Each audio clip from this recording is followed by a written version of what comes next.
My name is Sadia Rafiquddin. I was born in Sargodha, Pakistan, and I was a part of the Sauvé Scholars Program in the 2011-2012 year.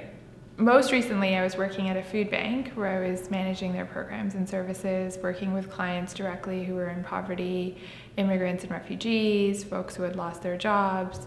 So my background is in human rights, and I use that to advocate for my clients for greater rights in employment, disability, and human rights in general. My background is in human rights, and my interest in coming back to Canada was working closely with Aboriginal communities, and it was this opportunity gave me the chance to look at that in more detail. So I was able to spend my year researching human rights issues, but also ending up to focus on the Aboriginal affairs, part of human rights and dignity.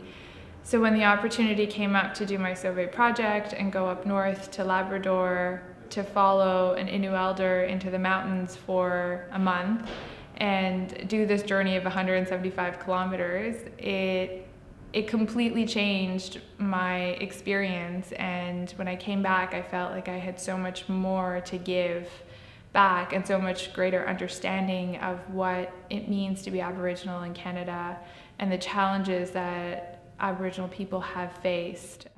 So I think traditionally when we think of leadership, we think of strong leaders who from the outside seem like they're strong, they're going to get things done, action-oriented. I think all of those things are important, but I think 21st century skills also need to include compassion and empathy. When we miss those two in the world of leadership, we can't think of the way that other people will feel when we enact certain policies, or the way that certain groups will feel, or the way that people will be marginalized. I think there's people who get left out of the conversation when we don't consider empathy and compassion in the work that we do, whether it's human rights or the environment, sustainability, whatever the issue might be. I think understanding how other people will feel is going to be a 21st century skill that people will need to employ in order to build a better world, in order to build healthier policies, so that we can protect both our natural environment as well as people. It was definitely a magical experience.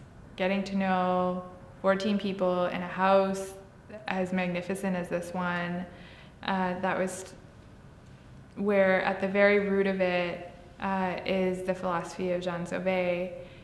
It can't get better than that. I mean, I was a very fortunate girl, and I recognize that and have always remembered that. So I've always thought that if there's ways that I can give back to the program for what it gave to me, I will take every opportunity to do that.